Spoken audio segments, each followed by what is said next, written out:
A criação e queda. No início de tudo, antes mesmo da concepção do tempo, Deus já existia como o único ser, desde a eternidade. Em um ato majestoso, ele decidiu criar os céus e a terra, dando origem a toda a existência. Essa obra magnífica refletia sua soberania e criatividade incomparáveis. O ápice da criação foi a formação do homem, moldado à sua imagem e semelhança. Esta criatura singular recebeu o fôlego da vida diretamente de Deus, tornando-se um ser vivo, consciente e dotado de livre-arbítrio. Nos primeiros dias, a harmonia reinava e o homem desfrutava da proximidade divina no Éden.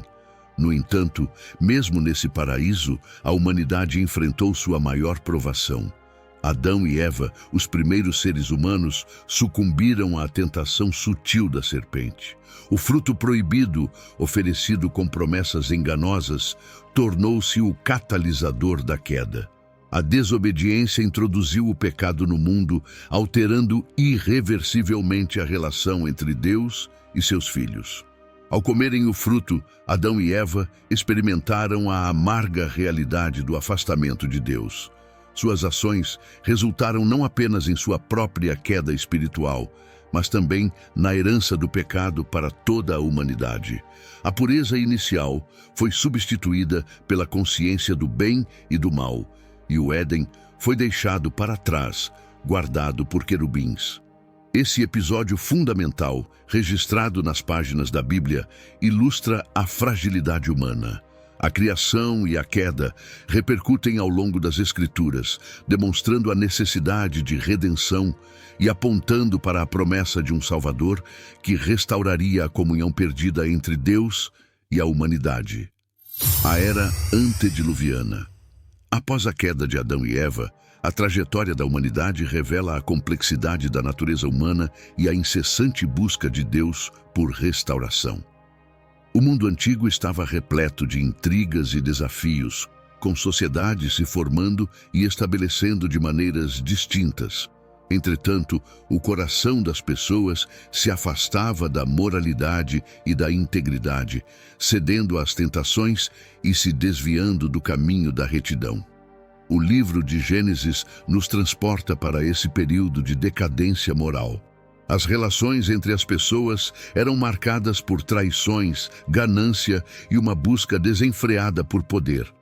Em Gênesis 6, 1, 2 e 3, lemos o seguinte: E aconteceu que, como os homens começaram a multiplicar-se sobre a face da terra, e lhes nasceram filhas, viram os filhos de Deus que as filhas dos homens eram formosas, e tomaram para si mulheres de todas as que escolheram. Então, disse o Senhor: Não contenderá o meu espírito para sempre com o homem, porque ele também é carne. Porém, os seus dias serão 120 anos. Há diferentes interpretações sobre essa passagem. Algumas consideram que filhos de Deus se refere a anjos que, desobedecendo à ordem natural das coisas, desceram à terra e se uniram às mulheres, gerando uma raça híbrida de gigantes chamados de Nefilins. Essa seria a gota d'água que levou Deus a enviar o dilúvio. No entanto, outra interpretação sugere que o capítulo 6 de Gênesis deve ser entendido em conexão com os capítulos 4 e 5, onde o capítulo 4 apresenta a descendência de Caim, enquanto o capítulo 5 apresenta a descendência de Sete, o terceiro filho de Adão. Assim, o termo filhas dos homens pareceria referir-se às mulheres descendentes da linhagem ímpia de Caim, enquanto a descendência de Sete, chamada de filhos de Deus, representaria a linhagem que permaneceu fiel ao Criador. A decadência e o chamado de Noé. Neste contexto turbulento, surge a figura de Noé.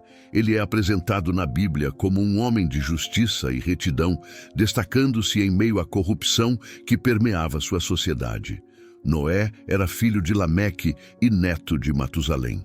Além de sua esposa, ele teve 3 filhos, Sem, Cam e Jafé. O livro de Gênesis descreve Noé como justo entre os seus contemporâneos e íntegro entre o povo de sua época, um elogio divino à sua integridade. Enquanto a sociedade ao seu redor se entregava a práticas corrompidas e se distanciava dos caminhos de Deus, Noé permanecia firme em sua devoção e conduta irrepreensível. Diante da crescente corrupção e maldade da sociedade antediluviana, Deus, em sua soberania e justiça, resolveu purificar a terra por meio do dilúvio. O relato bíblico encontrado no livro de Gênesis revela a decisão divina de intervir diante da degeneração moral que atingira um ponto crítico. Deus olhou para Noé e nele encontrou uma luz de retidão e justiça. O chamado divino a Noé foi um ato de graça, e Deus decidiu não apenas punir a criação, mas também oferecer uma oportunidade de preservação e renovação através de Noé. Noé recebeu instruções detalhadas sobre a construção da arca, e a complexidade do projeto refletia a seriedade do propósito divino. A arca, conforme o relato bíblico em Gênesis 6, tinha 300 côvados de comprimento, 50 côvados de largura e 30 côvados de altura. Um côvado, medida antiga, corresponde a cerca de 45 centímetros, o que significa que as dimensões da arca eram aproximadamente 137 metros de comprimento, 22 metros de largura e 13 metros de altura. Esses números dão uma ideia da grandiosidade do projeto que Noé aceitou com fé e obediência. A Bíblia descreve a arca como uma estrutura de 3 andares, com uma abertura para iluminação e compartimentos específicos para animais de todas as espécies.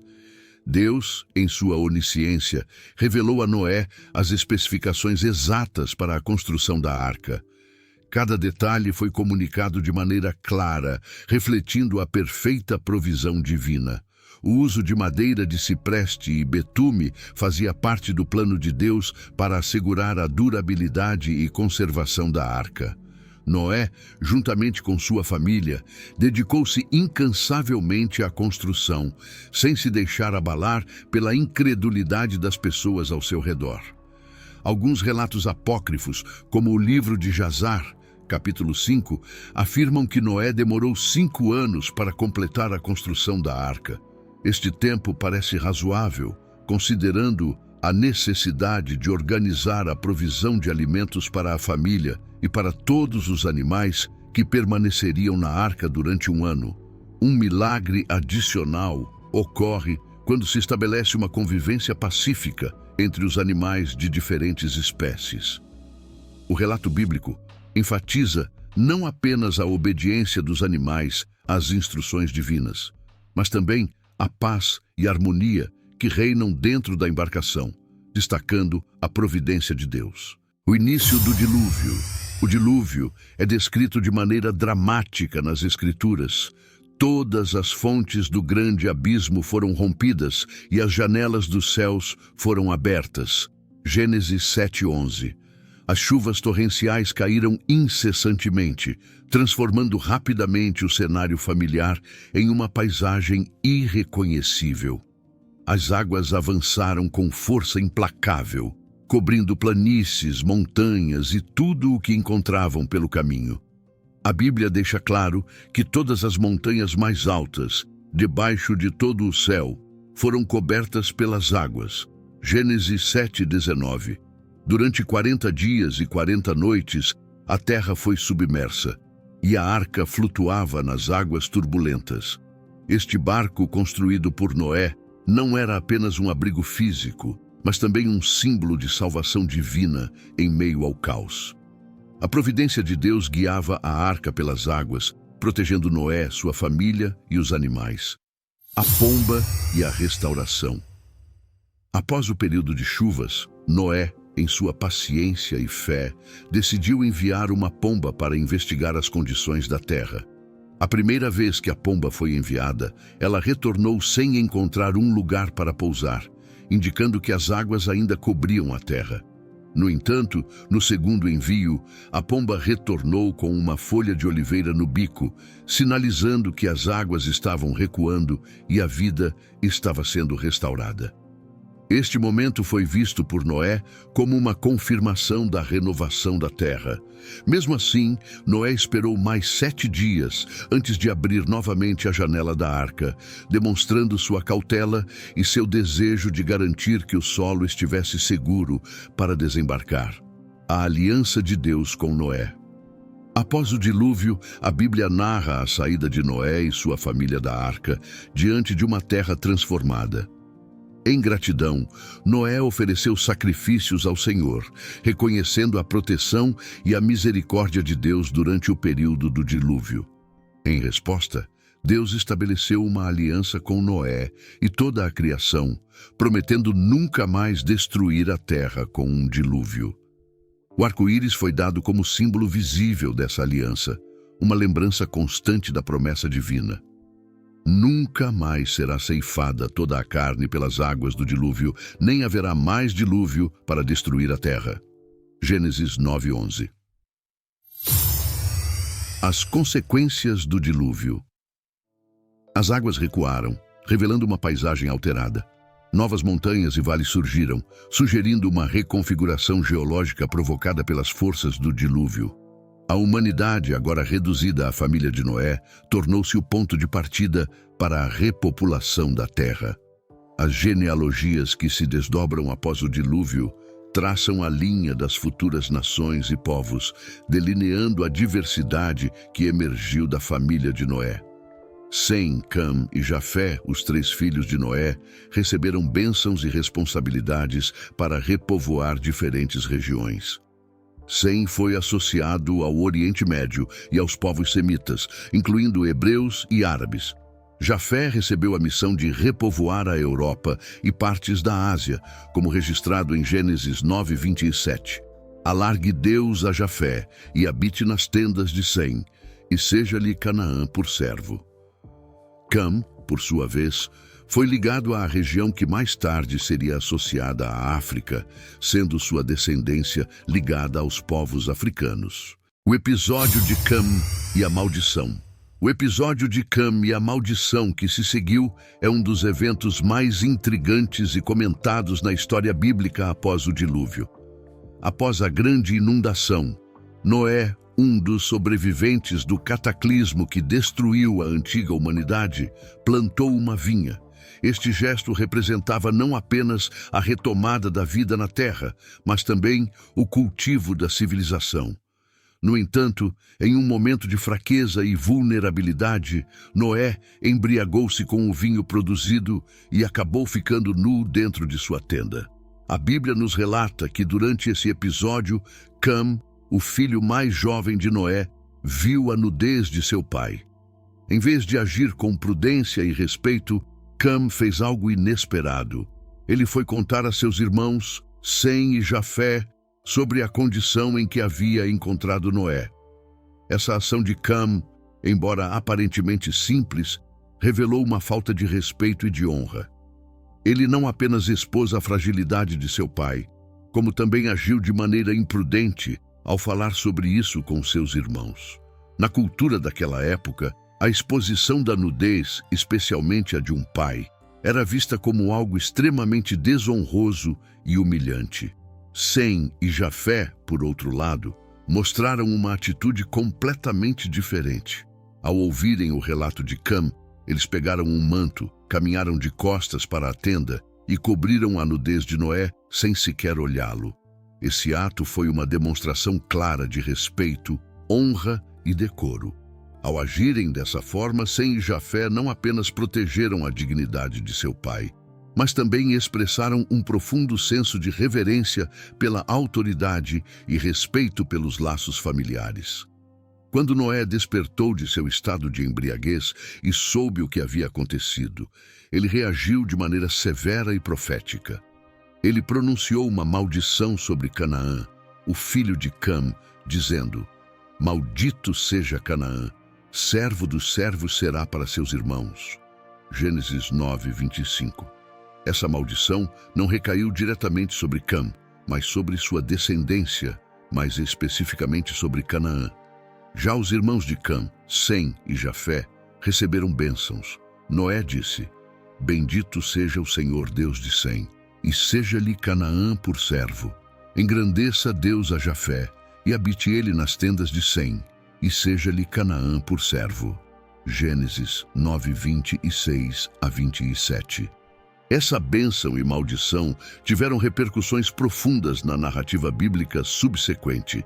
A linhagem de Sem é destacada como a linha ancestral dos patriarcas, incluindo Abraão, Isaque e Jacó, figuras centrais na história de Israel. Jafé, por sua vez, é visto como o progenitor de muitos povos ao norte e oeste, simbolizando a expansão das nações. Já a linhagem de Cam, particularmente através de Canaã, foi associada aos povos que mais tarde habitariam a terra de Canaã, muitos dos quais se tornariam adversários dos israelitas. O episódio de Cam, portanto, vai além de um simples relato sobre um momento de fraqueza de Noé. Ele revela lições importantes sobre respeito, honra e as consequências de nossas ações. A falta de discrição de Cam e o respeito demonstrado por Sem e Jafé refletem dois caminhos distintos, um levando à maldição e outro à bênção. Esse evento também introduz uma linha de divisão entre os descendentes de Noé, uma divisão que moldaria a história das nações e especialmente a trajetória dos israelitas em sua relação com os povos vizinhos. A Torre de Babel. A história da Torre de Babel, encontrada em Gênesis 11, versículo 1 a 9, narra um evento que ocorre após o dilúvio, quando toda a humanidade falava uma única língua. Os habitantes da terra decidiram construir uma torre que alcançasse os céus, símbolo de sua ambição e desejo de poder. No entanto, esse ato também demonstrava a falta de fé em Deus, especialmente após ele ter prometido que nunca mais destruiria a terra com um dilúvio. Como punição pela soberba e descrença, Deus confundiu as línguas, dispersando a humanidade por toda a terra. Nunca mais haverá dilúvio para destruir a terra. Gênesis 9:11. Outra teoria sugere que a Torre de Babel poderia ter sido construída como uma estrutura militar defensiva. Na antiga Mesopotâmia, as cidades-estado frequentemente enfrentavam ameaças de invasões de povos vizinhos ou tribos pagãs. A construção de uma torre alta poderia ter servido como um posto de observação estratégico para detectar inimigos em aproximação e como uma fortaleza para se proteger em caso de ataque. Dessa forma, a torre teria uma função tanto prática quanto simbólica, representando a defesa da cidade contra ameaças externas. No entanto, os construtores da Torre de Babel acreditavam que poderiam alcançar os céus por meio de suas próprias habilidades e esforços, desafiando a autoridade e a vontade de Deus. Isso simbolizava a rebelião humana contra o Criador. Vale lembrar que, em Gênesis, Deus abençoou Noé e seus filhos, dizendo-lhes: Sede fecundos, multiplicai-vos e enchei a terra. Gênesis 9:1. Deus havia ordenado que a humanidade se espalhasse pela terra após o dilúvio, mas os construtores da torre desobedeceram essa ordem, preferindo seguir seu próprio caminho em vez das orientações divinas.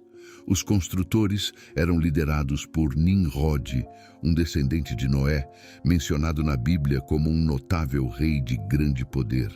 Segundo algumas interpretações judaicas, Nimrod foi o responsável pela primeira comissão da construção da Torre de Babel. Conhecido como um líder tirano, ele buscava afastar as pessoas da adoração a Deus. E nesse contexto surgiu a ideia de construir a torre em uma tentativa de desafiar o Criador. Babel, a capital da poderosa Babilônia, era conhecida por suas construções grandiosas, incluindo templos em forma de pirâmide, uma prática comum entre os babilônios, sumérios e assírios. No entanto, Deus observou o que estava acontecendo e decidiu intervir. Ele não permitiria que a humanidade seguisse um caminho de desobediência e rebeldia. Em um ato divino, Deus confundiu as línguas dos construtores da torre. De repente, cada construtor passou a falar e entender uma língua diferente, o que tornou impossível a comunicação entre eles. Essa confusão causou enorme caos e o projeto da torre foi abandonado. A cidade de Babel mergulhou em desordem, pois a convivência se tornou insustentável devido à incapacidade de comunicação.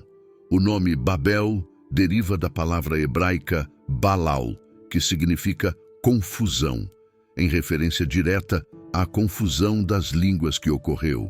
Essa dispersão da população por diferentes regiões cumpriu a vontade original de Deus de que a humanidade se espalhasse pela terra após o dilúvio, para que ela fosse completamente povoada.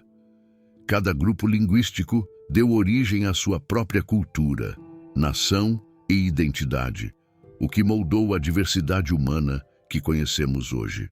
A saga dos patriarcas. Após o episódio da Torre de Babel, a Bíblia continua com a história dos patriarcas, que desempenham um papel fundamental na história bíblica, moldando a trajetória do povo de Deus. Abraão, originalmente chamado de Abrão, é o patriarca central nas tradições judaica, cristã e islâmica. Ele é venerado como uma figura-chave na relação entre Deus e a humanidade. A história de Ismael e Isaque começa com a relação complexa entre Abraão, Sara e Agar. Abraão e Sara enfrentaram a dificuldade da esterilidade de Sara, e mesmo após a promessa divina de uma descendência numerosa, eles continuavam sem filhos.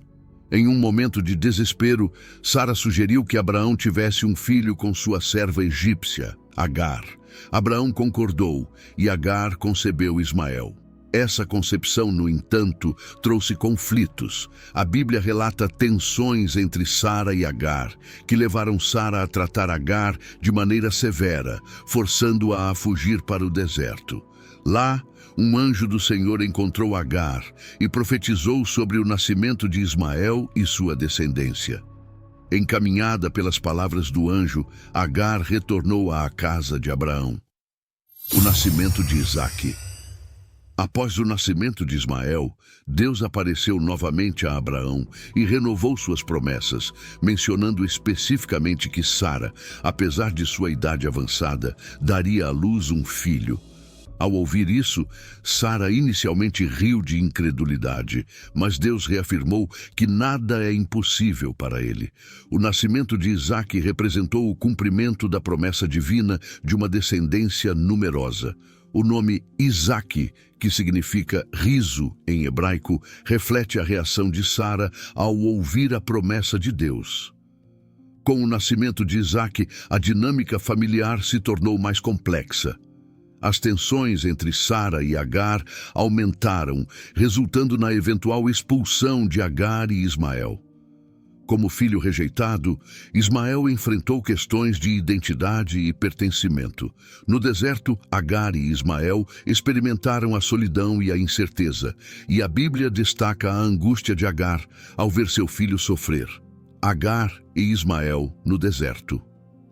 Em determinado momento, a situação de Agar e Ismael no deserto tornou-se desesperadora. A água havia acabado e ambos enfrentavam a perspectiva de morrer de sede. No auge do sofrimento, Agar colocou Ismael sob uma das árvores e se afastou, incapaz de suportar a visão de seu filho perecendo. Nesse momento crítico, Deus interveio. Um anjo do Senhor chamou Agar do céu e perguntou o que estava acontecendo, encorajando-a a não temer, pois Deus havia ouvido o choro de Ismael. O anjo então prometeu que Deus faria de Ismael uma grande nação.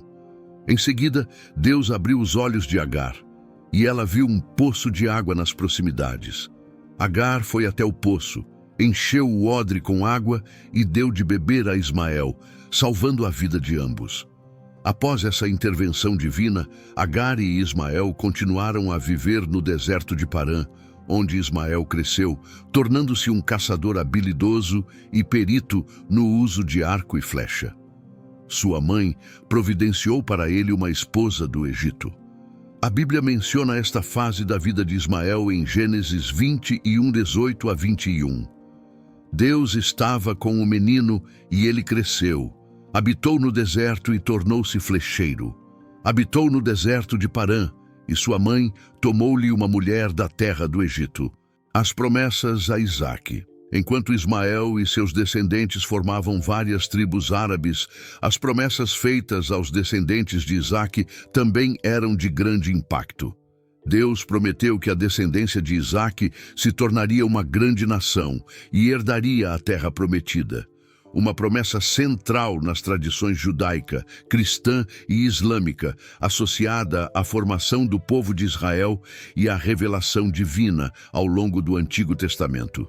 Aos 40 anos, Isaque, filho de Abraão, uniu-se a Rebeca, filha de Betuel, em uma união guiada pelos desígnios divinos. No entanto, o casal enfrentou o desafio da esterilidade, que envolvia o coração de Rebeca em angústia. Isaque, em profunda fé, dirigiu suas preces ao Senhor em favor de sua esposa, confiando que a providência divina superaria esse obstáculo. As respostas de Deus não tardaram e Rebeca engravidou. Durante a gestação, os bebês se moviam de maneira que causava preocupação, levando Rebeca a perguntar ao Senhor: "Por que está me acontecendo isso?" Gênesis 25, 22. Deus prontamente respondeu, revelando que 2 nações estavam em seu ventre e que o mais velho serviria ao mais novo, invertendo a ordem tradicional da primogenitura. Com essa revelação, o propósito divino para Esaú e Jacó começou a se desdobrar ainda no ventre de Rebeca. O nascimento de Esaú e Jacó. Quando o momento do parto chegou, Esaú nasceu primeiro, com uma aparência peculiar, ruivo e coberto de pelos. Logo em seguida, Jacó nasceu segurando o calcanhar de seu irmão, o que simbolizava sua futura luta por prevalência. À medida que cresceram, os meninos desenvolveram personalidades distintas. Esaú tornou-se um caçador habilidoso, sendo o preferido de Isaque, enquanto Jacó preferia permanecer entre as tendas e tinha uma relação mais próxima com Rebeca. Sentindo que sua jornada na terra estava chegando ao fim, Isaque desejava abençoar Esaú, seu primogênito, antes de partir. No entanto, Rebeca, conhecedora das revelações divinas, sabia que a bênção deveria ser de Jacó, o filho mais jovem. Confiando na promessa de Deus, Rebeca elaborou um plano para assegurar o destino de Jacó, o engano de Jacó e a bênção de Isaque. Enquanto Esaú saía para caçar a fim de preparar um prato para seu pai, Rebeca instruiu Jacó a trazer 2 cabritos do rebanho. Com habilidade, ela preparou o prato favorito de Isaque e vestiu Jacó com as peles dos cabritos para simular a pelugem de Esaú. Inicialmente hesitante, Jacó seguiu o plano de sua mãe e, disfarçado como Esaú, apresentou-se a Isaque. O pai, já cego pela idade, foi enganado e concedeu a bênção paterna a Jacó, que incluía promessas de prosperidade e domínio sobre os irmãos. Quando Esaú retornou e descobriu o engano, foi tomado de fúria e ameaçou a vida de Jacó. Temendo pela segurança de seu filho, Rebeca aconselhou Jacó a fugir para a casa de Labão, seu tio, até que a ira de Esaú se dissipasse. A jornada de Jacó e o sonho da escada. Ao fugir de sua terra natal, Jacó iniciou uma jornada que o levaria a Harã, onde encontraria Labão. Durante sua viagem, ele parou em um lugar específico para descansar. Usando uma pedra como travesseiro, Jacó adormeceu e teve um sonho extraordinário. Ele viu uma escada que se estendia da terra ao céu, com anjos de Deus subindo e descendo por ela. Essa escada simbolizava a conexão direta entre o céu e a terra, representando a comunicação aberta entre Deus e a humanidade.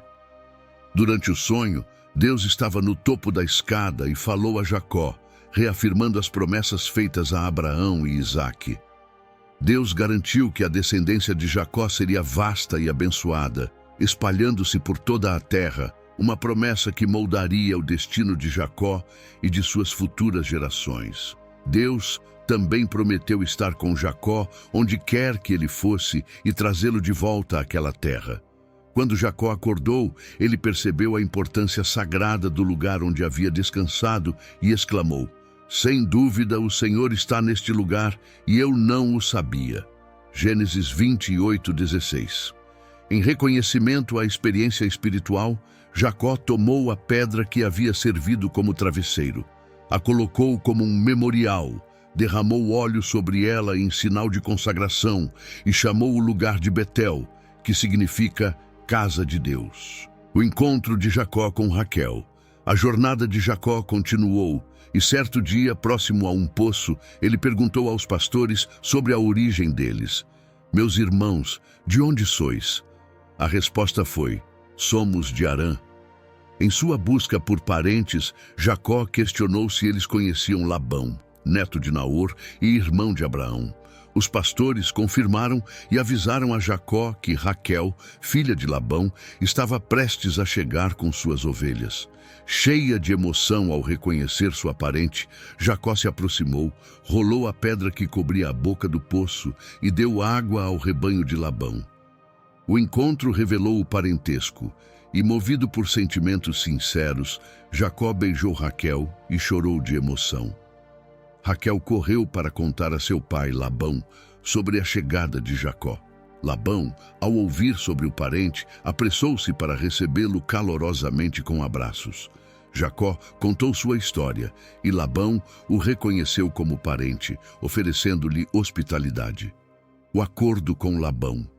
Após um mês convivendo com Labão, Jacó, disposto a trabalhar pela família, fez uma proposta. Labão tinha 2 filhas, Leia, a mais velha, e Raquel, a mais nova e de beleza notável. O coração de Jacó se inclinou por Raquel, e ele propôs a Labão trabalhar por 7 anos em troca de sua mão em casamento. Labão concordou, e Jacó trabalhou incansavelmente, sustentado pelo amor que tinha por Raquel. Ao fim dos 7 anos, Jacó pediu a Labão para se casar com Raquel.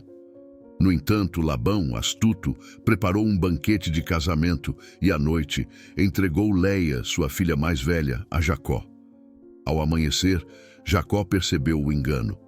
Surpreendido e desapontado, confrontou Labão, que justificou dizendo que não era costume casar a filha mais nova antes da mais velha.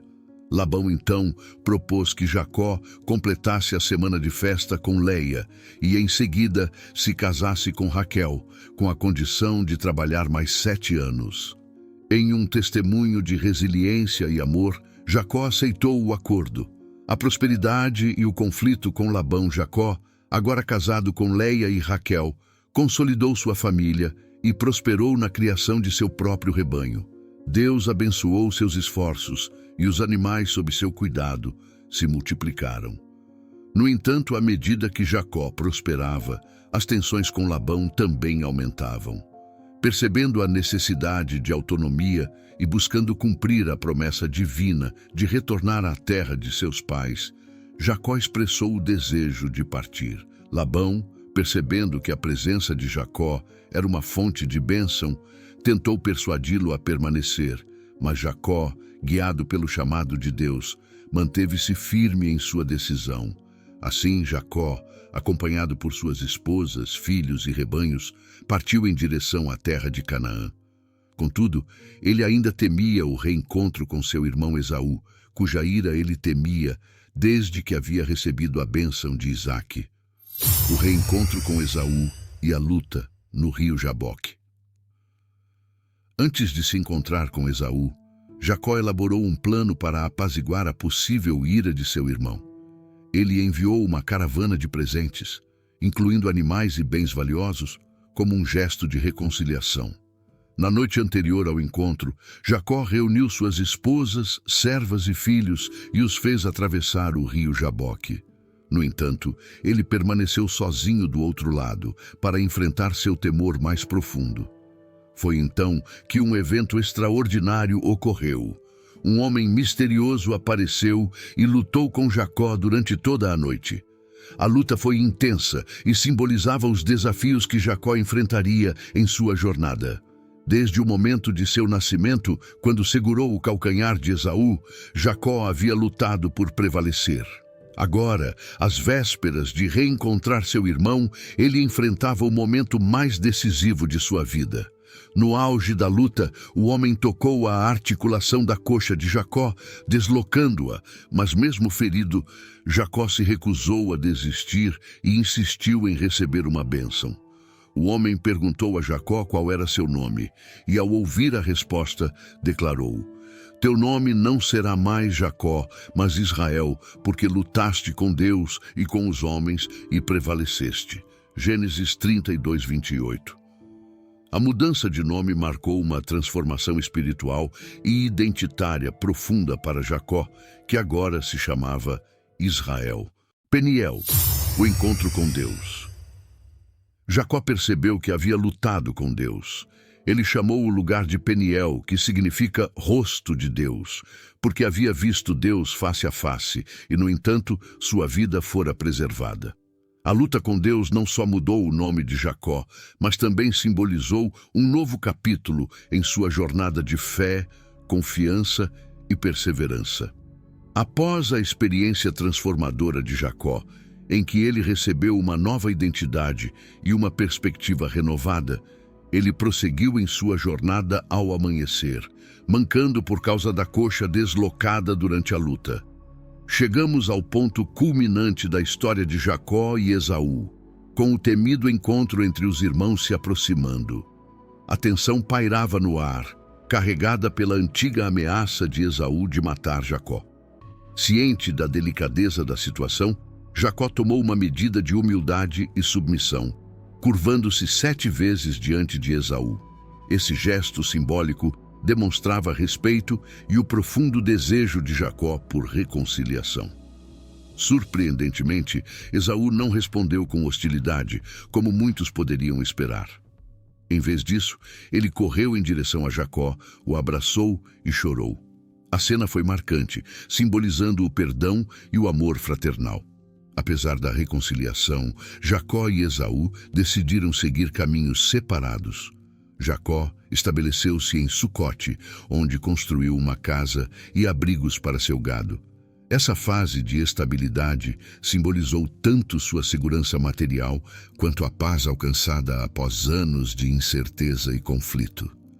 Jacó teve 12 filhos, que se tornaram os líderes das 12 tribos de Israel. A história de José. Entre os filhos de Jacó, José se destaca. Filho de Jacó e Raquel, José era o favorito de seu pai, o que gerava ciúmes entre seus irmãos.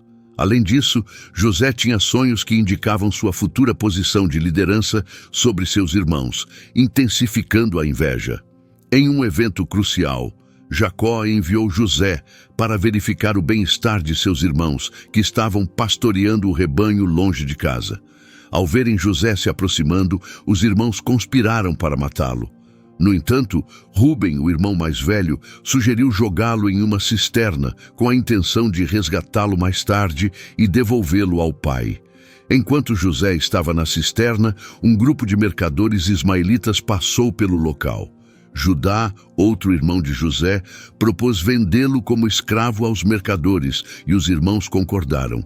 José foi vendido por 20 peças de prata e levado ao Egito, onde foi comprado por Potifar, um oficial egípcio e capitão da guarda do faraó. José na casa de Potifar.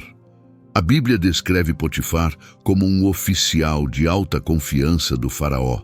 Ele era um ministro egípcio e possivelmente ascendeu ao poder por meio de suas habilidades e serviços leais à corte. Como capitão da guarda, Potifar desempenhava um papel crucial na administração e aplicação das decisões do faraó. Na casa de Potifar, José rapidamente demonstrou habilidades excepcionais e foi promovido a administrador de tudo o que Potifar possuía. A narrativa destaca a prosperidade que José trouxe à casa de Potifar, indicando a confiança depositada nele. No entanto, a história toma um rumo dramático quando a esposa de Potifar tenta seduzir José. Fiel aos seus princípios morais, José recusou seus avanços. Frustrada pela rejeição, a esposa de Potifar acusou falsamente José de tentativa de estupro, levando-o à prisão. José na prisão e a interpretação de sonhos. Mesmo na prisão, José continuou a demonstrar suas habilidades excepcionais. 2 funcionários do faraó, o copeiro-chefe e o padeiro, tiveram sonhos perturbadores. José, conhecido por sua capacidade de interpretar sonhos, percebeu a angústia dos 2 homens e se ofereceu para ajudar. No sonho do copeiro-chefe, ele viu uma videira com 3 ramos que floresciam e produziam uvas. O copeiro espremia o suco das uvas na taça do faraó. José interpretou o sonho como um sinal de restauração. Dentro de 3 dias, o copeiro seria restaurado à sua posição. Já o sonho do padeiro envolvia 3 cestos de pão sobre sua cabeça. Mas as aves comiam os produtos do cesto. A interpretação de José foi sombria. Em 3 dias, o padeiro seria executado e as aves comeriam sua carne. Ambas as interpretações se mostraram precisas e os eventos ocorreram exatamente como José havia previsto. O copeiro-chefe foi restaurado à sua posição, enquanto o padeiro foi executado. A habilidade de José esquecida. Apesar das previsões de José se concretizarem, o copeiro-chefe esqueceu-se de cumprir sua promessa de mencionar José ao faraó. Assim, José permaneceu na prisão por mais algum tempo, enfrentando novos desafios. No entanto, sua habilidade de interpretar sonhos continuou a impressionar. O sonho do faraó. Eventualmente, o faraó teve um sonho perturbador que seus conselheiros não conseguiram interpretar.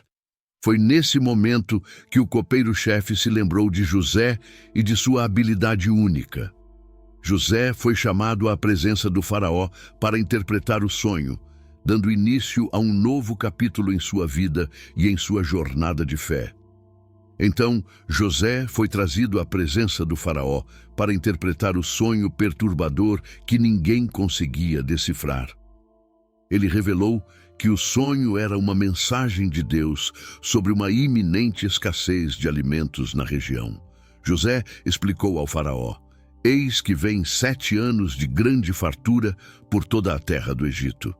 Mas depois deles levantar-se-ão 7 anos de fome, e toda a fartura será esquecida na terra do Egito, e a fome consumirá a terra." Gênesis 41, 29 e 30. O sonho representava 7 anos de abundância, seguidos por 7 anos de escassez. Deus estava revelando o futuro para que o Egito se preparasse para o período de fome que se aproximava. Impressionado com a sabedoria de José, o faraó o elevou a uma posição de poder, tornando-o governador do Egito. José foi encarregado de supervisionar a coleta e a distribuição de alimentos durante os 7 anos de fartura. Sua administração eficiente permitiu que o Egito armazenasse alimentos suficientes para enfrentar os 7 anos subsequentes de fome. A união de José com Asenate. Nesse contexto, o faraó tomou uma decisão estratégica ao unir José a Asenate, filha de Potifar. Apesar de José ter crescido em um ambiente de fé e tradição na casa de Jacó, ele aceitou o casamento com Asenate, uma egípcia. A aliança com a filha de Potifar pode ter sido uma estratégia do faraó para neutralizar possíveis tensões, garantindo que Potifar não fizesse qualquer acusação contra José após o incidente com sua esposa. Assim, José solidificou sua posição de liderança no Egito e assegurou estabilidade, a fome e o convite à família de Jacó. Com a fome se espalhando por toda a terra, incluindo Canaã, onde a família de Jacó vivia, José, agora uma figura importante no governo egípcio, convidou sua família a se mudar para o Egito, onde teriam acesso a alimentos e sustento. Jacó e seus filhos aceitaram a oferta e se estabeleceram na região de Gósen, uma área fértil no Egito. Ao se mudarem, a família de Jacó conseguiu sobreviver à fome e preservar sua linhagem, cumprindo assim a promessa divina feita a Abraão de que sua descendência seria numerosa. A jornada de Moisés. A saga dos patriarcas culmina na libertação dos israelitas do Egito, uma história de fidelidade divina que prepara o cenário para o Êxodo. A narrativa do Êxodo começa com os israelitas, descendentes de Jacó, que se multiplicaram no Egito e foram submetidos à escravidão pelo faraó. Preocupado com o crescimento da população hebraica, o faraó emitiu uma ordem cruel, mandando que todos os bebês do sexo masculino fossem mortos ao nascer e lançados no rio Nilo. Foi nesse contexto que nasceu Moisés. Sua mãe, Joquebede, e seu pai, Amrão, esconderam-no por 3 meses. Quando não puderam mais escondê-lo, Joquebede colocou Moisés em um cesto e o deixou nas águas do Nilo. A filha do faraó encontrou o bebê e, movida por compaixão, decidiu adotá-lo. Miriam, irmã de Moisés, observava de longe e ofereceu-se para chamar uma mulher hebreia para amamentá-lo, permitindo que Joquebede continuasse a cuidar de seu próprio filho. A formação de Moisés no Egito.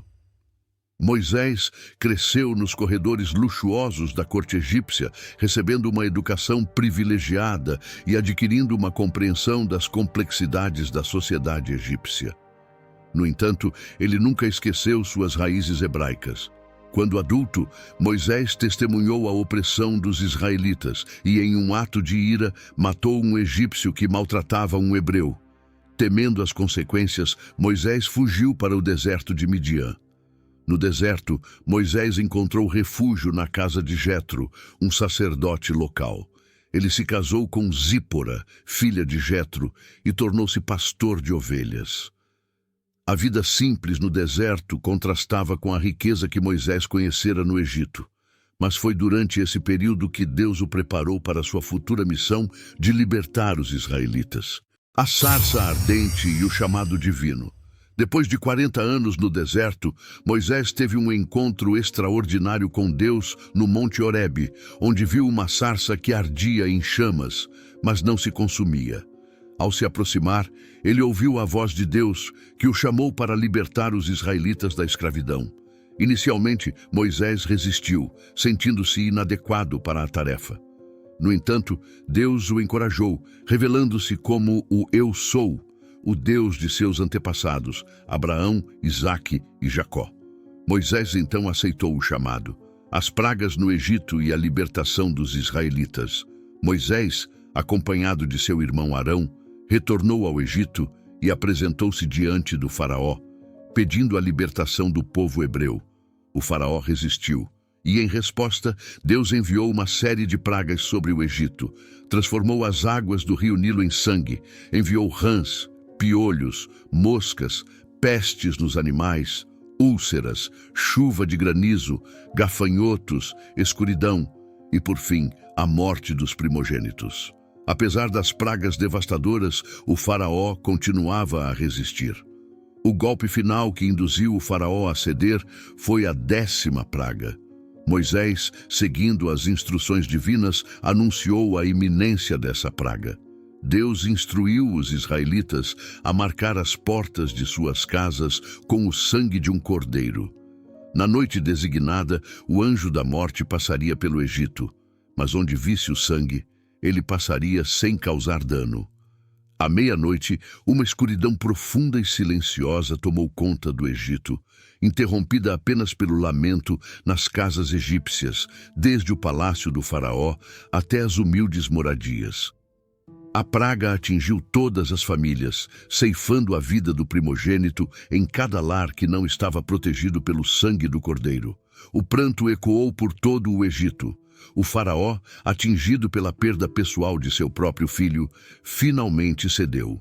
Ele convocou Moisés e Arão em meio à tristeza e urgência, instruindo-os a partir imediatamente com os israelitas. Exausta pelos horrores das pragas, a nação egípcia já não suportava mais a presença dos hebreus em seu território. A partida dos israelitas e os desafios no deserto. Assim, Após anos de servidão, os israelitas, guiados por Moisés, iniciaram sua jornada para a liberdade. Moisés assumiu o papel crucial de conduzir mais de 2 milhões de escravos para fora do Egito, cumprindo o plano divino de libertação. No deserto, os israelitas enfrentaram desafios como a escassez de água e de alimento, além de confrontos com outras nações. Deus, em sua providência, proveu maná do céu e água de uma rocha para sustentá-los. Moisés também subiu ao Monte Sinai, onde recebeu os 10 mandamentos e outras leis para guiar o povo. Sua liderança foi marcada por grandes desafios, mas sua fidelidade a Deus e sua dedicação em conduzir os israelitas consolidaram seu papel como um dos maiores líderes bíblicos. Além de líder político, Moisés foi também um condutor espiritual, guiando o povo escolhido por Deus em direção à terra prometida. O milagre no Mar Vermelho. Entre os grandes milagres realizados por Moisés, destaca-se a divisão do Mar Vermelho. Certo dia, enquanto fugiam do exército egípcio, os israelitas se viram encurralados pelo mar à frente e pelos soldados atrás. Em um momento de desespero, Deus ordenou que Moisés estendesse sua mão sobre o mar. Em um ato de fé, Moisés obedeceu e as águas se separaram, formando 2 muros e deixando um caminho seco no meio. Os israelitas atravessaram o mar em segurança. Quando os egípcios tentaram persegui-los, as águas retornaram ao seu curso normal, destruindo o exército inimigo. Esse milagre marcou a libertação definitiva dos israelitas da opressão egípcia. As águas amargas de Mara logo, após atravessarem o Mar Vermelho, os israelitas enfrentaram um novo desafio. Chegaram a Mara, onde as águas eram amargas e impróprias para consumo. A decepção e a sede fizeram o povo murmurar contra Moisés. Deus, então, orientou Moisés a lançar uma madeira nas águas, e, milagrosamente, as águas se tornaram doces e potáveis. Esse milagre não só saciou a sede do povo, mas também simbolizou a capacidade divina de transformar situações amargas em experiências de renovação. O incidente em Meribá. Em outra ocasião, no deserto de Meribá, o povo novamente reclamou da falta de água. Deus instruiu Moisés a falar com uma rocha para que dela fluísse água. No entanto, irritado com a murmuração constante do povo, Moisés, em vez de falar à rocha, a feriu com sua vara. Embora a água tenha fluído, essa desobediência trouxe sérias consequências para Moisés. Deus o repreendeu, dizendo: "Porquanto vocês não confiaram em mim para manifestar a minha santidade diante dos israelitas, vocês não introduzirão esta comunidade na terra que lhes dou." Números 20 e 12. Por causa desse ato, Moisés e Arão foram proibidos de entrar na terra prometida. Esse incidente serve como um lembrete na narrativa bíblica sobre a importância da confiança inabalável em Deus, mesmo nos momentos mais desafiadores. A morte de Moisés. A morte de Moisés é cercada de mistério e singularidade. Conforme as Escrituras, Moisés subiu ao Monte Nebo, de onde contemplou a terra prometida, mas sem poder entrar nela. O relato está registrado em Deuteronômio 34. Depois, Moisés subiu das planícies de Moabe ao Monte Nebo, ao topo do Pisga, que está diante de Jericó. O Senhor lhe mostrou toda a terra, desde Gileade até Dan, toda a terra de Naftali, a terra de Efraim e Manassés, toda a terra de Judá, até o mar Mediterrâneo. O Senhor disse a Moisés: "Esta é a terra que prometi sob juramento a Abraão, Isaque e Jacó, dizendo: Eu a darei à tua descendência. Eu a fiz você ver com os teus próprios olhos, mas você não atravessará para lá." Assim, Moisés morreu ali na terra de Moabe, conforme a palavra do Senhor. Deus o sepultou num vale, mas até hoje ninguém sabe o lugar exato de sua sepultura. Embora Moisés não tenha entrado na terra prometida, seu papel como líder e legislador deixou um legado duradouro. Sua morte marcou o fim de uma era e a transição do comando para Josué. A conquista da terra prometida por Josué. Após a morte de Moisés, Josué foi escolhido por Deus para conduzir os israelitas além do Jordão e liderar a conquista da terra prometida. Josué, discípulo dedicado de Moisés, demonstrou comprometimento com a vontade divina e uma fé inabalável. Sua liderança corajosa destacou-se nos desafios enfrentados pelo povo ao buscar estabelecer-se na terra que Deus havia prometido. Antes de entrar em Canaã, Josué enviou 12 espias para explorar a terra. Embora ela fosse fértil e abundante, a maioria dos espias retornou com um relato temeroso, destacando as fortalezas intransponíveis e os gigantes que habitavam a região. No entanto, Josué e Calebe, com fé inabalável em Deus, acreditaram que a vitória era possível. Sua confiança foi fundamental para o cumprimento das promessas divinas. Apenas Josué e Calebe mantiveram uma perspectiva confiante na capacidade de Deus de entregar a terra prometida. A incredulidade do povo, influenciada pelo relatório negativo da maioria dos espias, trouxe consequências significativas. Deus, em sua justiça, determinou que aquela geração que duvidou não entraria na terra prometida. Como resultado, os israelitas vagaram no deserto por 40 anos, aprendendo lições de confiança e dependência total de Deus. Finalmente, sob a liderança de Josué, a conquista da terra prometida começou de maneira gradual e estratégica. Cidades como Jericó, conhecida por suas muralhas formidáveis, caíram diante dos planos divinamente inspirados. Cada vitória, apesar dos desafios, confirmava a fidelidade de Deus à sua promessa e fortalecia a confiança do povo em Josué como o líder designado por Deus. A conquista gradual da terra prometida não apenas simbolizou o cumprimento das promessas feitas a Abraão, Isaque e Jacó, mas também solidificou a posição de Israel como o povo escolhido por Deus. Esse capítulo da história bíblica narra eventos épicos de batalhas e vitórias, destacando a importância da fé, obediência e confiança inabalável na providência divina. O período dos juízes. Após a conquista da terra prometida, Israel entrou no período dos juízes, uma fase marcada pela repetição de ciclos de infidelidade, opressão, arrependimento e libertação. Durante esse tempo, os israelitas frequentemente se afastavam de Deus, caindo em práticas idólatras e desobedecendo às leis divinas. Como consequência, eles eram oprimidos por nações vizinhas, levando-os a clamar por socorro.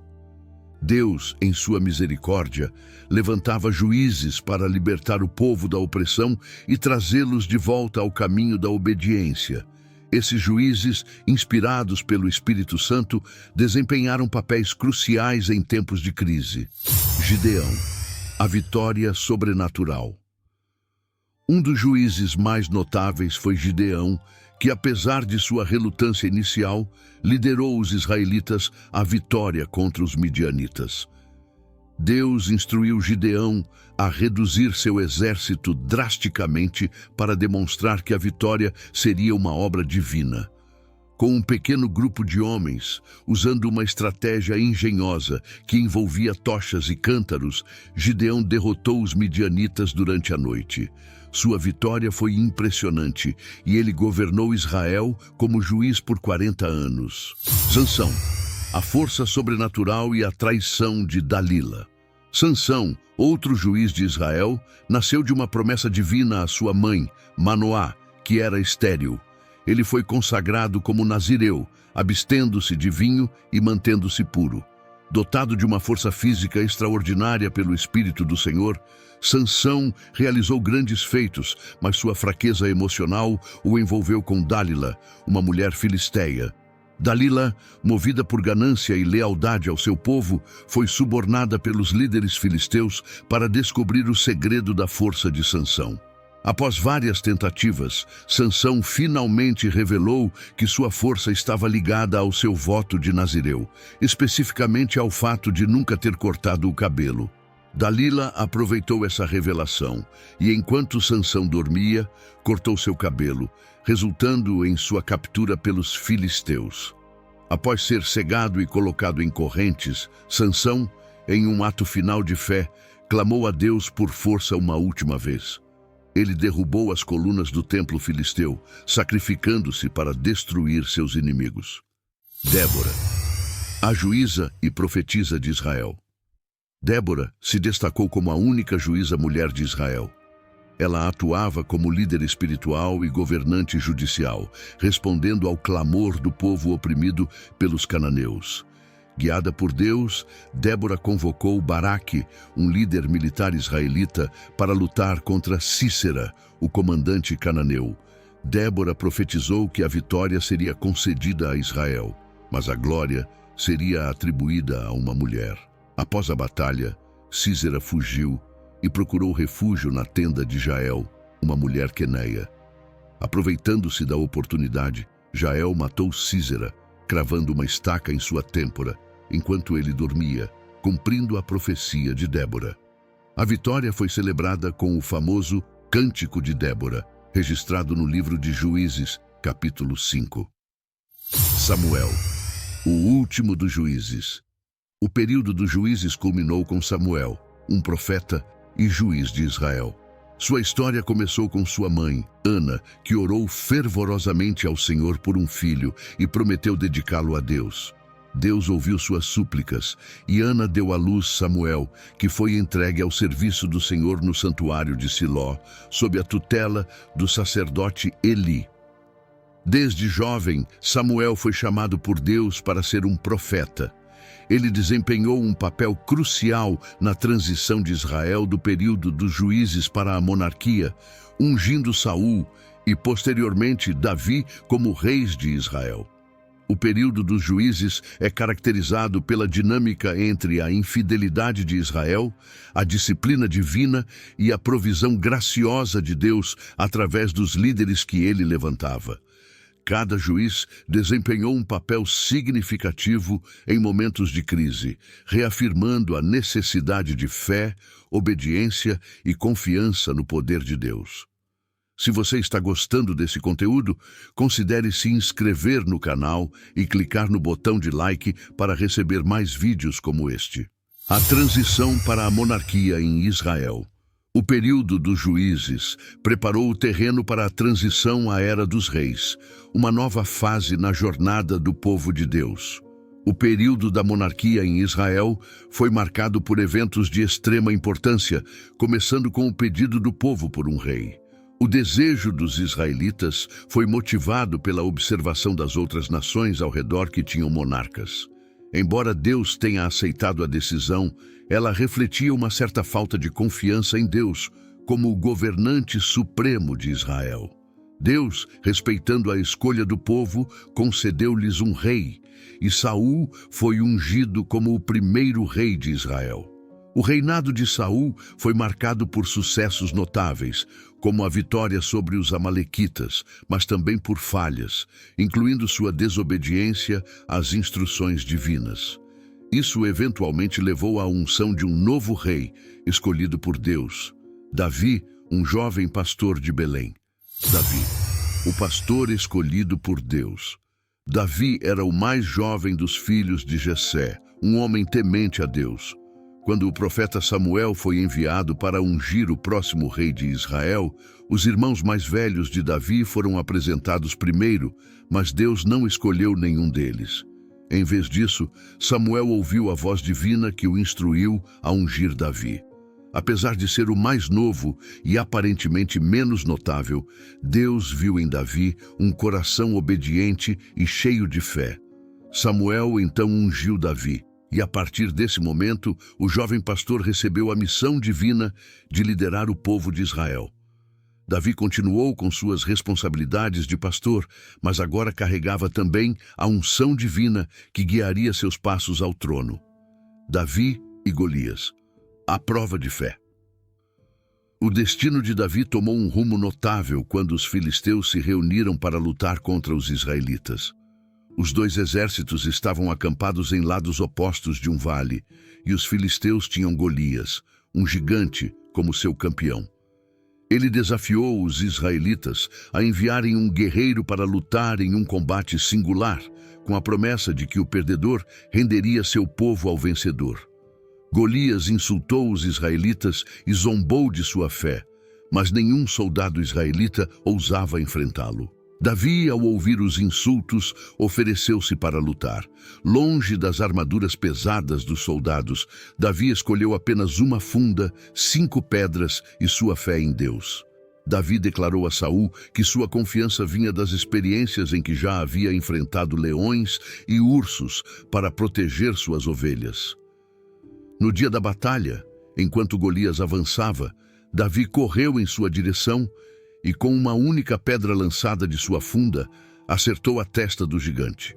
Golias caiu e Davi derrotou o inimigo com a ajuda divina, demonstrando que a vitória não pertence à força física, mas à fé em Deus. A inveja de Saul e a amizade com Jonatas. Com o passar do tempo, as vitórias de Davi se multiplicaram e sua popularidade cresceu. No entanto, o rei Saul, que inicialmente o admirava, foi consumido pela inveja. O ponto de virada ocorreu quando as mulheres de Israel cantaram: Saul feriu seus milhares, e Davi os seus 10 milhares. 1 Samuel 18:7. Esse louvor simples desencadeou uma fúria incontrolável em Saul, que começou a ver Davi como uma ameaça ao seu trono. Saul tentou matar Davi várias vezes, tanto lançando uma lança contra ele, enquanto Davi tocava a harpa para acalmar os tormentos do rei, quanto enviando-o para batalhas perigosas, na esperança de que fosse morto. Mas Deus continuou a proteger Davi. Enquanto isso, uma amizade inesperada floresceu entre Davi e Jonatas, o filho de Saul. Jonatas admirava Davi por sua coragem e caráter, e mesmo sabendo que Davi estava destinado a ser o próximo rei, ele se manteve fiel a ele. Jonatas protegeu Davi dos planos mortais de seu pai, mostrando uma lealdade extraordinária. A amizade entre eles tornou-se um símbolo de devoção e altruísmo. A morte de Saul e a ascensão de Davi. Durante uma batalha contra os filisteus no Monte Gilboa, Saul e seu filho Jonatas foram mortos. Davi, ao saber da morte de ambos, lamentou profundamente, especialmente pela perda de seu amigo Jonatas. O lamento de Davi, registrado em 2 Samuel 1:25, revela a profundidade de sua dor. Feriram-se os nobres nas alturas, desceu Jonatas mortalmente ferido. Angustiado por ti, meu irmão Jonatas, eras amado e querido para mim. Tua amizade para mim era mais extraordinária do que o amor das mulheres. Com a morte de Saul, Davi não se apressou para tomar o trono, mas buscou a orientação divina. Ele foi finalmente coroado rei, e seu reinado trouxe estabilidade e expansão territorial para Israel. A Arca da Aliança e Jerusalém. Entre os feitos mais significativos de Davi como rei, destaca-se a recuperação e a transferência da Arca da Aliança para Jerusalém. A arca, que continha as tábuas dos 10 mandamentos, o maná e a vara de Arão, simbolizava a presença de Deus entre o povo. Davi desejava trazer essa presença divina para a capital de Israel. A arca estava em Kiriat Jearim desde que havia sido capturada pelos filisteus, e com grande alegria e celebração, Davi a trouxe para Jerusalém. Ele dançou diante dela com humildade e devoção, marcando esse evento como um dos mais significativos de seu reinado. Ao fazer isso, Davi não apenas uniu a capital de Israel, mas também reafirmou a centralidade da adoração a Deus na vida do povo.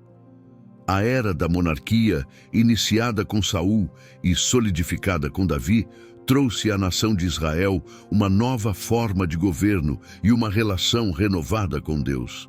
Embora o caminho tenha sido marcado por desafios, traições e lutas internas, Davi destacou-se como um líder segundo o coração de Deus. Sua jornada de pastor a rei simbolizou a confiança inabalável em Deus, que o guiou em cada passo. O pecado de Davi e Batseba, um episódio sombrio na vida do rei. No auge de seu reinado, após muitas vitórias e conquistas, Davi, ungido por Deus, viu-se envolvido em um episódio sombrio que abalou as fundações de sua vida. O incidente começou quando Davi, ao contemplar Batseba, esposa de Urias, um de seus valentes guerreiros, cedeu à tentação e cometeu adultério com ela. Esse ato, permeado pela luxúria e egoísmo, desencadeou uma série de eventos que impactariam profundamente sua vida e sua relação com Deus. Batseba engravidou como resultado desse encontro, e Davi tentou encobrir o pecado. Ele trouxe Urias de volta da batalha, esperando que ele se deitasse com sua esposa para que a paternidade da criança fosse atribuída a ele. No entanto, Urias, um homem de grande integridade, recusou-se a desfrutar do conforto de casa enquanto seus companheiros estavam no campo de batalha. Diante da lealdade de Urias, Davi, em um ato desesperado, enviou-o para a linha de frente, onde ele acabou sendo morto. Após a morte de Urias, Davi tomou Batseba como esposa, mas seu pecado não passou despercebido por Deus. O profeta Natã confrontou Davi com sua culpa e, em resposta, Davi reconheceu seu erro e demonstrou profundo arrependimento.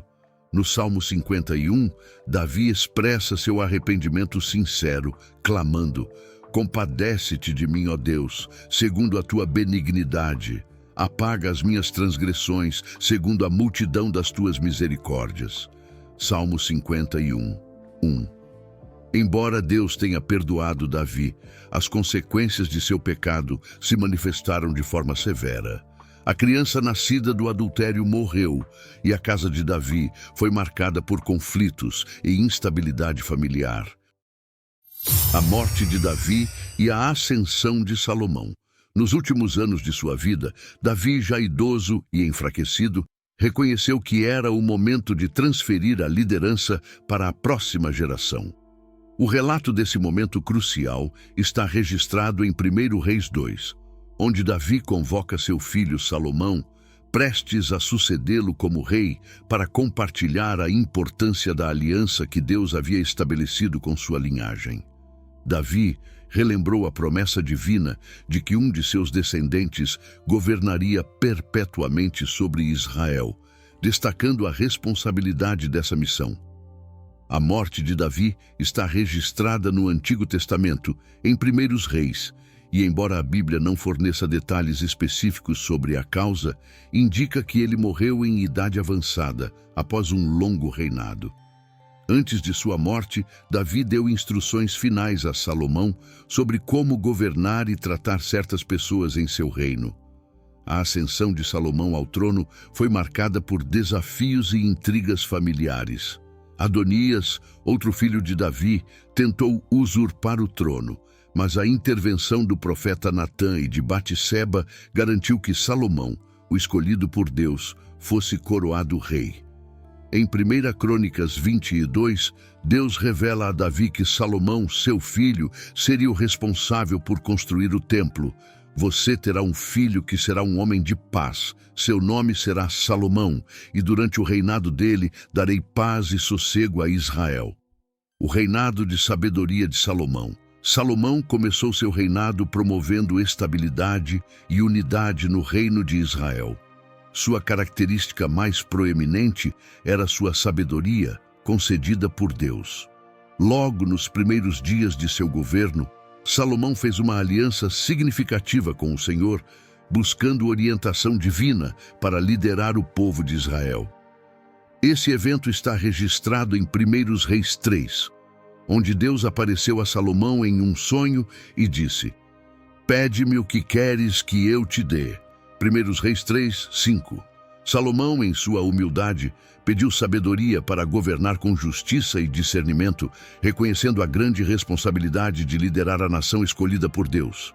A escolha de Salomão em pedir sabedoria, em vez de riquezas ou glória pessoal, agradou a Deus. Em resposta, Deus não apenas concedeu a sabedoria solicitada, mas também prometeu riquezas e honra incomparáveis.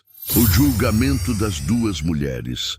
A sabedoria de Salomão em ação.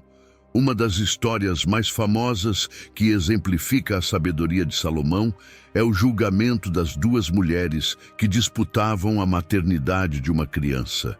Conforme relatado em 1 Reis 3:16 a 28, duas mulheres compareceram diante do rei, cada uma alegando ser a mãe da criança viva, após a outra criança ter morrido.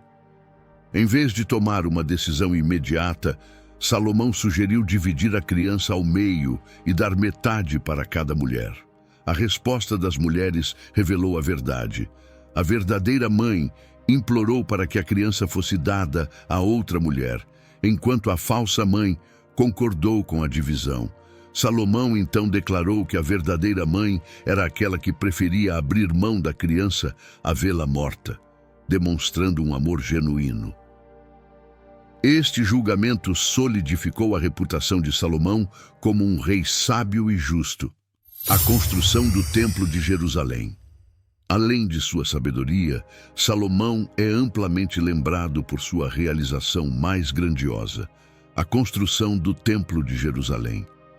Este projeto monumental serviu como o centro espiritual do reino e simbolizou a presença contínua de Deus entre o povo de Israel. O desejo de construir o templo foi inicialmente concebido por Davi, mas foi Salomão quem levou o projeto adiante. O templo representava não apenas a devoção de Salomão a Deus, mas também a prosperidade e o poder do reino de Israel. A grandiosidade da obra demonstrou a habilidade administrativa de Salomão, assim como a riqueza e o esplendor de seu reinado. A Bíblia descreve os detalhes intricados e os materiais preciosos utilizados na construção do Templo de Salomão, um símbolo de reverência e devoção a Deus.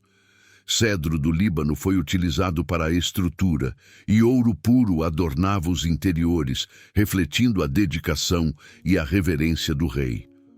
O local escolhido para o templo, o Monte Moriá, tinha um profundo significado espiritual, sendo o mesmo lugar onde Abraão demonstrou sua fé ao estar disposto a sacrificar seu filho Isaque.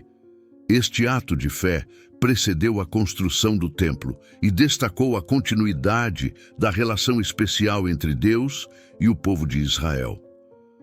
O Templo de Salomão tornou-se o epicentro espiritual e cultural de Israel, um símbolo de unidade e adoração. Além de suas realizações espirituais, Salomão também estabeleceu alianças internacionais, solidificando relações comerciais e diplomáticas. A visita da rainha de Sabá é um exemplo notável dessas interações. Registrado em 1 Reis 10:1 a 13 e 2 Crônicas 9:1 a 12, o relato menciona que a rainha viajou a Jerusalém com uma caravana repleta de presentes valiosos, testando a sabedoria de Salomão. Ela ficou impressionada com suas respostas e elogiou sua capacidade de governar com justiça, as falhas de Salomão e seu desvio espiritual. Apesar de sua sabedoria e grandiosidade, Salomão não foi imune a falhas. Um de seus principais desvios foi seu envolvimento com mulheres estrangeiras, algo contrário às instruções divinas. Em 1 Reis 11:1 a 3, é relatado que Salomão amou muitas mulheres estrangeiras, além da filha de Faraó, e tomou para si princesas de nações vizinhas. Estes casamentos não foram apenas alianças políticas, mas também abriram portas para influências culturais e religiosas que levaram Salomão a tolerar a adoração de ídolos. O ponto culminante desse desvio foi a construção de altares para divindades estrangeiras, como Astarote e Milcom, o que provocou a ira de Deus.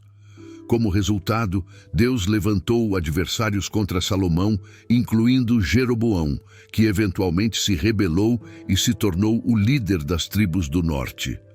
O final do reinado de Salomão, conforme descrito em 1 Reis 11, é marcado por uma mescla de glória e declínio, à medida que suas escolhas trouxeram instabilidade e adversidade ao reino. O legado de Salomão e a divisão do reino. Após a morte de Salomão, Seu reinado de 40 anos deixou um legado misto. Enquanto sua construção do templo e suas políticas internacionais fortaleceram Israel, o peso dos impostos e das exigências trabalhistas para sustentar seu reinado criou descontentamento entre as tribos. O povo, que antes admirava a sabedoria de Salomão, agora sentia o fardo das obrigações que ele impôs. Esse cenário de insatisfação estabeleceu o palco para a sucessão de Roboão, o filho de Salomão.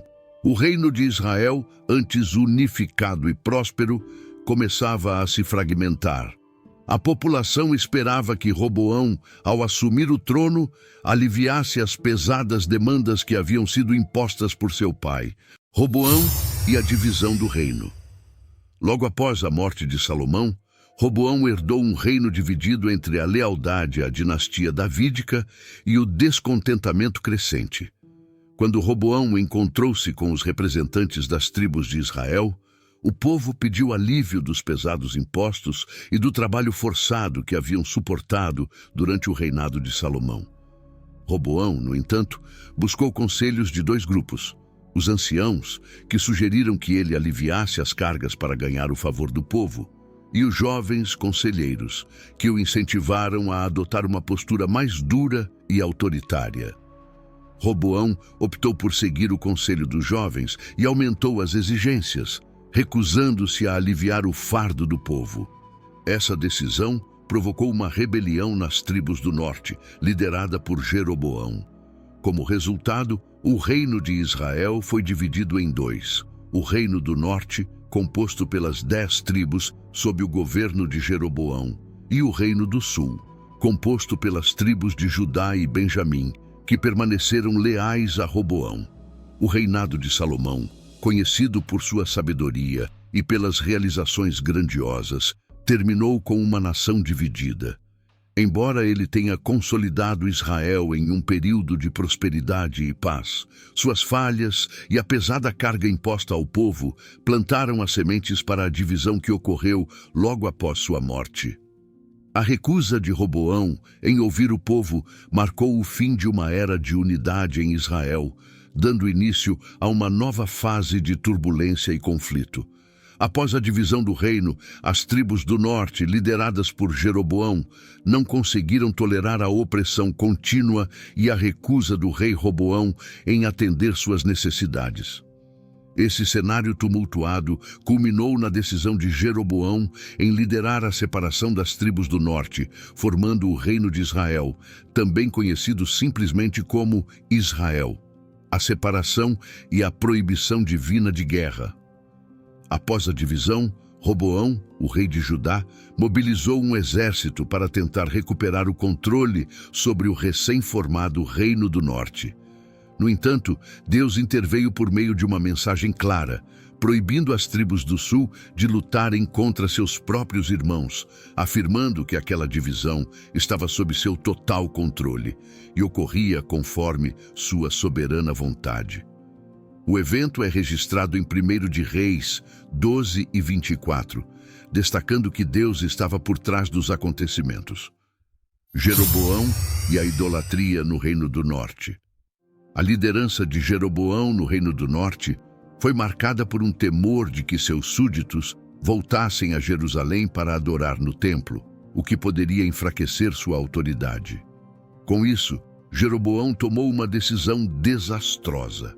Construiu altares com bezerros de ouro em Betel e Dan, criando alternativas à adoração em Jerusalém. Esse ato não apenas separou politicamente o reino, mas também introduziu a idolatria no Reino do Norte, afastando o povo da adoração ao Deus verdadeiro.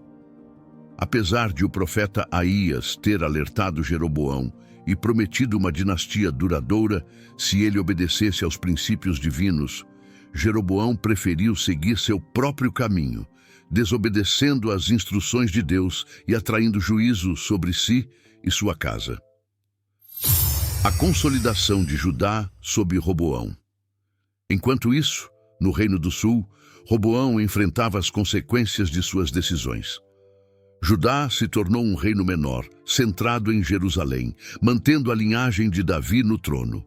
O templo e as tradições religiosas continuaram sob a autoridade de Judá, consolidando a dinastia davídica, embora em uma escala reduzida. Sob o reinado de Roboão, Judá enfrentou desafios internos e externos. O reino tentou consolidar o poder e se proteger das ameaças vizinhas. Contudo, a instabilidade política e os conflitos com nações circundantes trouxeram dificuldades ao reino. Roboão reinou por 17 anos em Jerusalém e, após sua morte, seu filho Abias o sucedeu no trono. A queda de Jeroboão e a sucessão no Reino do Norte.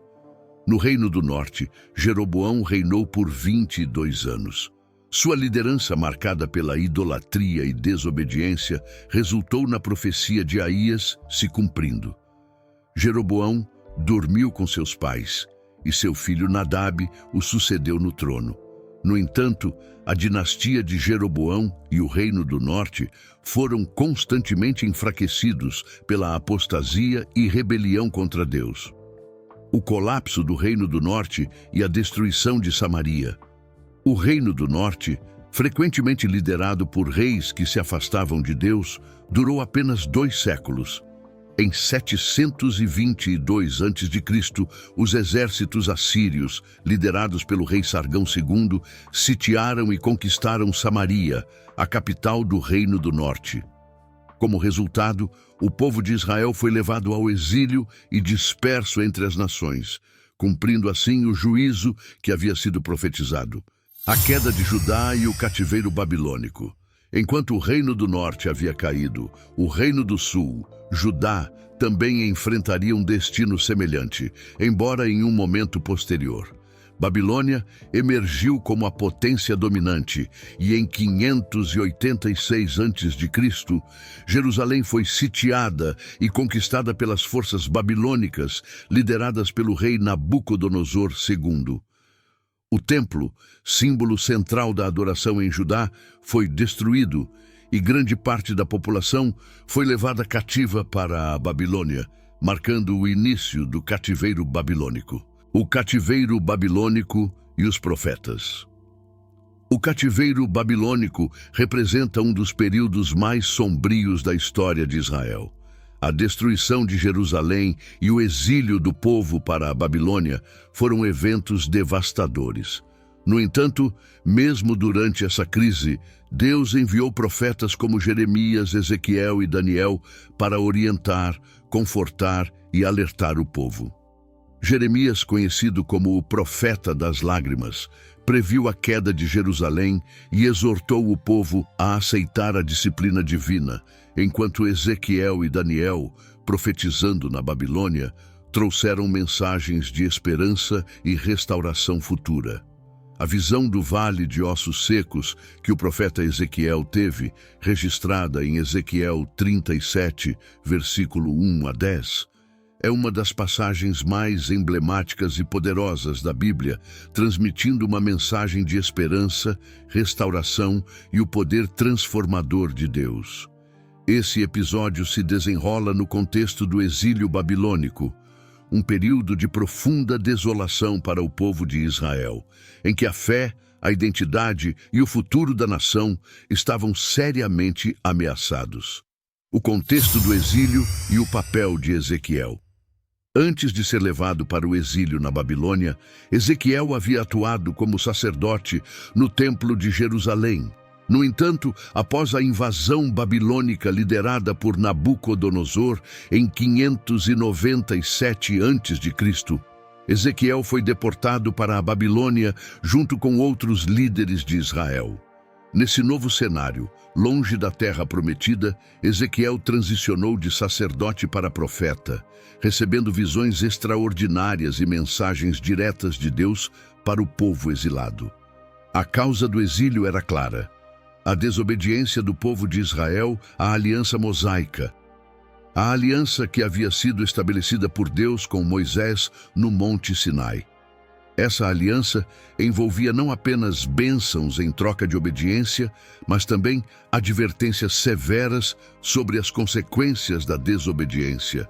O afastamento de Deus e a adoção de práticas idólatras resultaram na destruição de Jerusalém e na deportação do povo. A visão do vale de ossos secos. Na visão de Ezequiel, Deus o transporta em espírito para um vale repleto de ossos secos, simbolizando a morte e a desesperança. Os ossos eram numerosos e muito secos, indicando que a morte havia ocorrido há muito tempo, retratando a condição espiritual de Israel.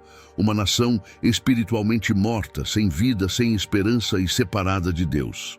Quando Deus pergunta a Ezequiel, filho do homem, poderão viver estes ossos? Ezequiel, em um ato de fé e reverência, responde, ó Senhor Deus, tu o sabes. Essa resposta humilde e submissa reflete a confiança de Ezequiel na soberania e no poder de Deus, que pode realizar o impossível. O poder da palavra profética. Deus então instrui Ezequiel a profetizar sobre os ossos secos, proclamando a palavra do Senhor para trazer vida àqueles ossos. Ezequiel obedece, e à medida que ele profetiza, ocorre um milagre. Os ossos começam a se unir, e tendões, carne e pele começam a cobri-los. No entanto, os corpos estavam formados, mas ainda sem vida. A segunda instrução de Deus é para que Ezequiel profetize ao Espírito o sopro de vida, chamando-o dos 4 ventos para soprar sobre os corpos, trazendo-os à vida. Quando Ezequiel obedece, o Espírito entra nos corpos e eles se levantam como um grande exército, simbolizando o renascimento e a revitalização do povo de Israel. Significado espiritual e profético. A visão dos ossos secos é rica em simbolismo. O vale representa a situação de morte espiritual e exílio do povo de Israel. Os ossos secos simbolizam o afastamento de Deus e a completa desesperança que o povo sentia. Mas o mais importante é que a visão transmite a mensagem de que, apesar da condição aparentemente sem solução, Deus tem o poder de restaurar, reviver e renovar. Essa profecia não se limitava à restauração física de Israel, mas também apontava para a renovação espiritual e a promessa de Deus de trazer o povo de volta à sua terra. A fala de Deus, eu vos farei sair das vossas sepulturas e vos levarei de volta à terra de Israel, simboliza tanto o retorno do exílio quanto a restauração espiritual. O chamado de Neemias para a restauração de Jerusalém. Em um tempo de escombros e desolação, quando a cidade sagrada de Jerusalém, símbolo da fé e identidade do povo de Israel, estava em ruínas, surge a figura inspiradora de Neemias. Embora vivendo confortavelmente como copeiro do rei persa, Neemias carregava em seu coração o peso da aflição de seu povo e o amor por sua terra ancestral. Ao ouvir o relato angustiante sobre o estado deplorável de Jerusalém, Neemias não permaneceu indiferente. Movido por uma fé inabalável e um senso de missão divino, ele se prostrou diante de Deus em oração fervorosa, pedindo direção e misericórdia. A história de Neemias começa com esse momento de profunda rendição e intercessão, revelando que, mesmo longe de casa, sua alma estava entre as muralhas destruídas de Jerusalém. A oração de Neemias, registrada em Neemias 1:4-11, revela o coração humilde e submisso do líder, que busca a direção de Deus em um momento crítico. Ao ouvir sobre a desolação de Jerusalém, Neemias não hesitou em recorrer a Deus em arrependimento e intercessão. Essa oração é um modelo de devoção e confiança, mostrando a importância de buscar a Deus em tempos de crise. Neemias começou exaltando a grandeza de Deus, reconhecendo sua soberania e fidelidade à aliança com aqueles que o amam e obedecem. Ele também confessou os pecados de Israel, inclusive os próprios e os de sua família, demonstrando um profundo senso de responsabilidade coletiva.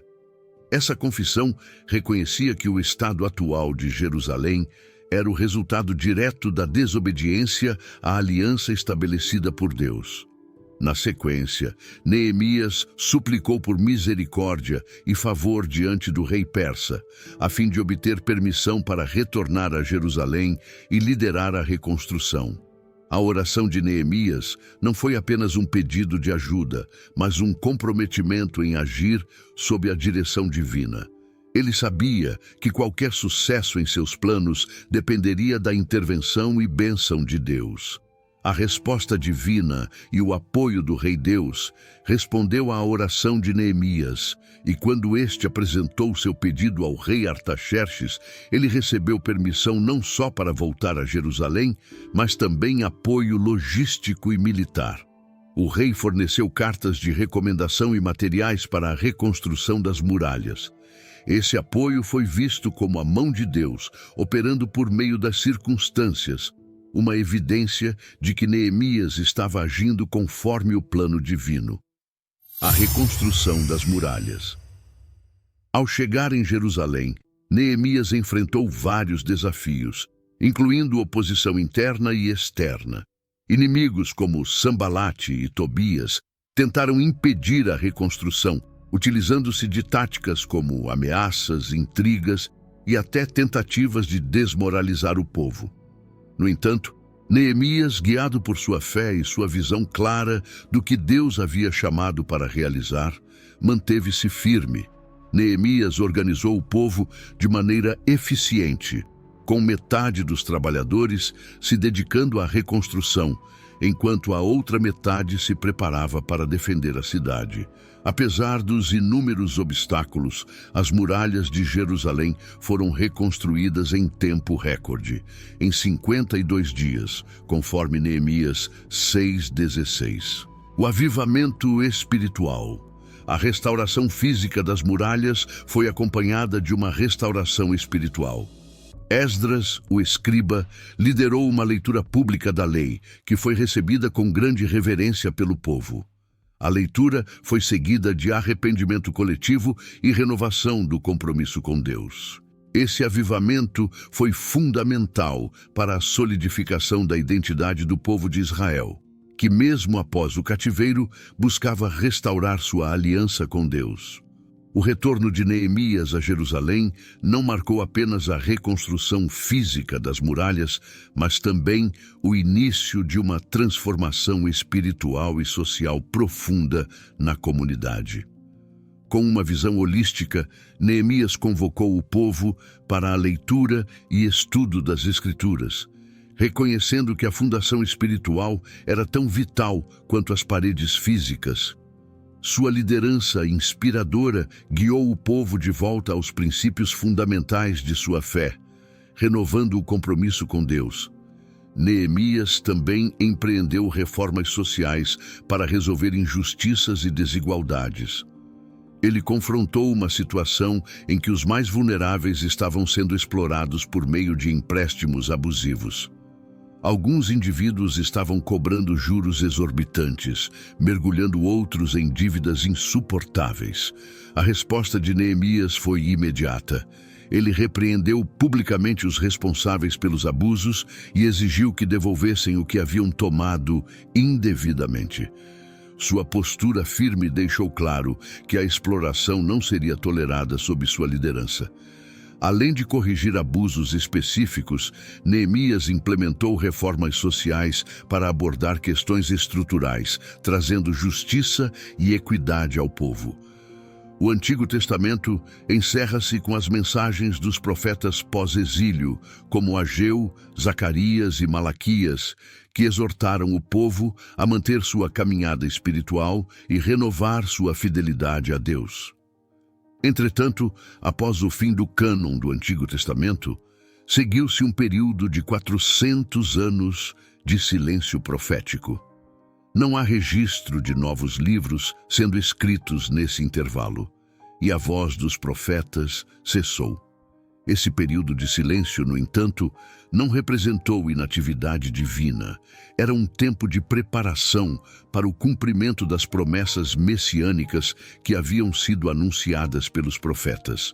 A expectativa pela vinda do Messias crescia entre o povo de Israel. O Novo Testamento começa justamente com o nascimento de Jesus Cristo em Belém, rompendo o silêncio e inaugurando a era da redenção e salvação prometida por Deus. Cristo, o Messias esperado, traz a plenitude dessas promessas divinas, cumprindo o plano de redenção para toda a humanidade. Um novo capítulo começa com a chegada de Jesus, o Messias prometido. Agora, deixo uma pergunta para vocês. Gostariam de continuar essa jornada conosco? Se desejam ouvir a continuação com a história completa do Novo Testamento e descobrir como as promessas se cumpriram em Jesus, deixem seu comentário, curtam o vídeo e se inscrevam no canal. Juntos, podemos continuar explorando essa linda história de amor, redenção e esperança que transforma vidas até hoje. Que Deus abençoe cada um de vocês. Obrigado por assistir, abraços e fiquem com Deus.